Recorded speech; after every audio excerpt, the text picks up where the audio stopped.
नमस्कार दोस्तों, आपका अपने पसंदीदा चैनल में स्वागत है। यहाँ आपको ऐसी मजेदार कहानियां मिलेंगी जिन्हें पढ़कर आप अपनी हंसी नहीं रोक पाएंगे।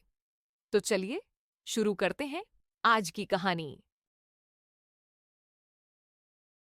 गरीब माइका। मोहिनी के 3 बेटे थे। पति खूब अच्छा कमाता और बड़े घर के ऐश सब था मोहिनी के जीवन में। लेकिन एक चीज जो नहीं थी वो थी सुकून। मेरी बहन और मेरा भाई दोनों गरीब, लेकिन मैं मेरे पास तो नोट की बरसात है। तभी मोहिनी की बहन बीना उसके दरवाजे आ जाती है। अरे मोहिनी, कैसी है? मेरे घर में ना सिलेंडर खत्म हो गया है। तेरे पास तो इतने पैसे हैं, भरवा देना मेरा सिलेंडर। पैसे जैसे ही आ जाएंगे मैं दे दूंगी। तभी मोहिनी का पति राकेश आ जाता है। क्या है बिना, ये अपने घर की परेशानी हम लोगों के घर ना गाया करो। तुम्हारी बहन को तुम लोगों पर तरस आ जाता है और वो पैसे देने लग जाती है। मुझे ये बिल्कुल पसंद नहीं है। ओ जीजा जी, नहीं, मैं तो वो बस अच्छा, मैं चलती हूँ। वीना वहां से चली जाती है। उसके जाने के बाद अच्छा किया जो आपने सुना दिया। अरे न जाने क्या सोचकर मेरे घर आ जाती है कि जैसे यहाँ तो भंडारा भरा है। अरे कितना तो दे दिया। अच्छा जी, जरा 1000 तो देना। वो बिन्नी दीदी है ना, उनके घर जा रही हूँ। उनका पोता हुआ है तो मुंह दिखाई दे दूंगी। हाँ, उन लोगों के आगे तो शो ऑफ किया करो। वो खुद को बड़ा अमीर शो करते हैं ना, दिखा दे कि तू भी किसी से कम नहीं है। हाँ जी, इसी के लिए तो जा रही हूँ। मोहिनी तैयार होकर अपनी बुआ की बेटी के घर जाती है, जहाँ उसके पोते का कार्यक्रम चल रहा होता है। वहाँ वीना भी आई होती है। अरे वीना, क्या जरूरत थी यहाँ आने की? तेरे घर पर गैस नहीं है तो वो भरा लेती। क्या करूँ मोहिनी, बुआ को बुरा लग जाता नहीं जाती तो। वैसे मेरे पास एक जोड़ा बच्चे का कपड़ा रखा था, वही अपनी चांदी के पायल के साथ देने जा रही हूँ। घर पर गैस थी नहीं, सोचा परिवार यहीं खाना खा लेगा, बाकी सुबह का सुबह देखा जाएगा। मोहिनी को बहन पर दया आ जाती है। वो पर्स से 1000 रुपए निकाल कर दे देती है। ले बिना, लेकिन पैसे वापस कर देना, तेरे जीजाजी हिसाब लेते हैं। मोहिनी भी क्या करती, गरीबी में बहन का सहारा ही उसके जीवन जीने का आधार था। फिर एक रोज, सुनिए, भाई के घर बेटी हुई है, मुझे माँ के पास जाना होगा। अरे उस घर में ना कूलर है ना एसी, कैसे रहोगी तुम? हाँ, वही सोच रही हूँ कि अकेली जाऊं, बच्चों को साथ ना ले जाऊं। चली जाओ, लेकिन ये जो तुम अपने गरीब परिवार से मिलने चली जाती हो ना, मुझे बिल्कुल अच्छा नहीं लगता। पता नहीं मैं भी कैसे मैनेज करती हूँ, लेकिन क्या करूँ। मोहिनी भाई भाभी के घर आती है। मोहिनी, कैसे आना हुआ? तू यहाँ हम लोगों के घर रह लेगी या फिर किसी होटल में रहेगी? क्या हो गया है माँ? मोहिनी को क्यों ऐसे बोल रहे हैं आप? अरे तू नहीं जानती अपनी ननद को, पैसे वाली है ना, तो ऐड कुछ ज्यादा ही है। मोहिनी को माँ की बात का बुरा नहीं लगता है, क्योंकि उसे पता ही नहीं चलता कि माँ उसे जली कटी सुना रही है।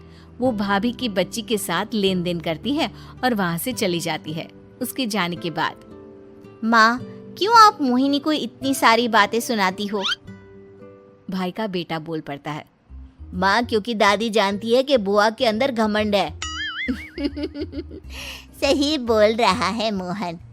बहू भले तुझे ना दिखता हो, लेकिन मुझे और मोहन को दिखता है कि वो कितनी घमंडी है। मोहिनी मायके आती है, जहाँ गरीबी के कारण चीजें कम होती हैं। इस मोहन के बच्चे को काम पर लगा दो ना, किसी दुकान या किसी होटल में। बर्तन धो लिया करेगा, कम से कम 4 पैसे और आएंगे घर में। देख मोहिनी, माना तेरे पास पैसा है, लेकिन तेरे भाई के दिन इतने भी बुरे नहीं चल रहे कि वो अपने बच्चे की पढ़ाई रुकवा कर उससे बर्तन धुलवाए। मोहन माँ की ओर देखता है, जैसे आंखों से बोल रहा हो, देख लिया बुआ का हाल। हाँ मोहिनी, बात तो सही है, लेकिन अभी मोहन को पढ़ना है।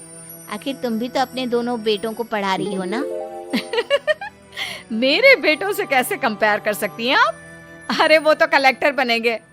हाँ, कल को वो मोहन को नौकरी में रख लेंगे, क्यों? मोहिनी कुछ दिन और रहकर चली जाती है।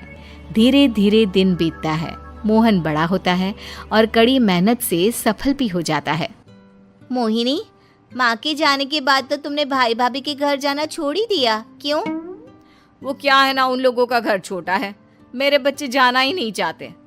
पर तुझे क्यों अचानक मायके की बात याद आ गई?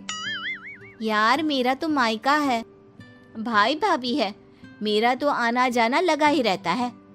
हाँ, क्योंकि तुझे आदत है ना ऐसे छोटे से घर में और कम पैसे में रहने की। वैसे क्या खबर है आजकल मायके की अपने? अब वो घर छोटा और कम पैसे का नहीं रहा, क्योंकि मोहन तो बहुत बड़ा आदमी बन गया है। फिर क्या? मोहिनी भाभी को फोन करती है। मोहन किसी बड़ी कंपनी का मैनेजर हो गया है क्या भाभी? क्या ये सच है? हाँ मोहिनी दीदी, अब तो हम लोगों के गरीबी के दिन कट गए। आपके भाई ने कोई अच्छे कर्म किए होंगे, जो हम लोगों का बेटा इतना अच्छा कमा रहा है। देख लो भाभी, पहले भी आपने कई गलतियां की थी, आप थोड़ा संभल कर चलना। भाभी को मोहिनी की बात समझ में नहीं आती कि वो क्या कहना चाहती है।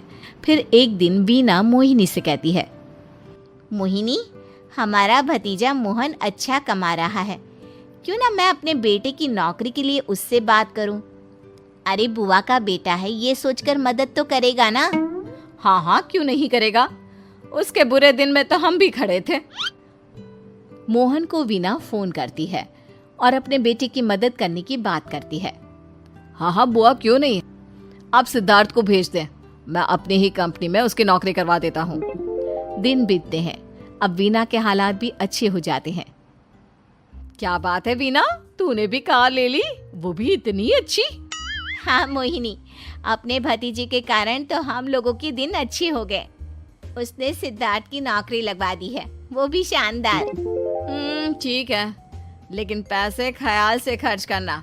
वो क्या है ना, पैसे आने आसान है लेकिन संभालने मुश्किल। मोहिनी घर पर अपने पति से बात करती है। देखो ना, सबके पास पैसे हैं, एक वक्त था जब मैं ही अमीर हुआ करती थी। लगता है कि ज्यादा दिन नहीं रह पाओगी, मेरी नौकरी को कुछ साल ही बचे हैं और तुम्हारे दोनों लड़के निकम्मे हैं। उन लोगों को बोलो ना कि नौकरी करे। तभी वहाँ मोहिनी के बेटे भी आ जाते हैं। अरे हमें क्या मोहन समझा है, जो दिन रात गधे की तरह काम करते रहे? खैर, दिन फिरते हैं और मोहिनी के पति की नौकरी भी खत्म हो जाती है। मोहिनी क्या करे, थोड़े से पैसे में गुजारा नहीं हो रहा है। तो क्या करे, मेरी समझ में कुछ नहीं आ रहा। मोहन को बोलो ना कि वो इन दोनों के लिए नौकरी देखे, जैसे सिद्धार्थ के लिए नौकरी देखी है। मोहिनी क्या कहती, उसे अपने वो दिन याद आ जाते हैं जब उसने भाभी से मोहन को नौकर बनने की सलाह दी थी। क्या हो गया, क्या सोच रही हो मोहिनी? यही कि वक्त कभी भी किसी का भी पलट सकता है, ऊपर वाले से डर कर रहना चाहिए। तो दोस्तों, मुझे उम्मीद है कि आपको कहानी पसंद आई होगी।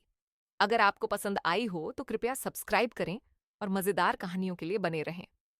मैं आपसे एक नई कहानी के साथ मिलूंगा। तब तक हंसते रहिए। अलविदा।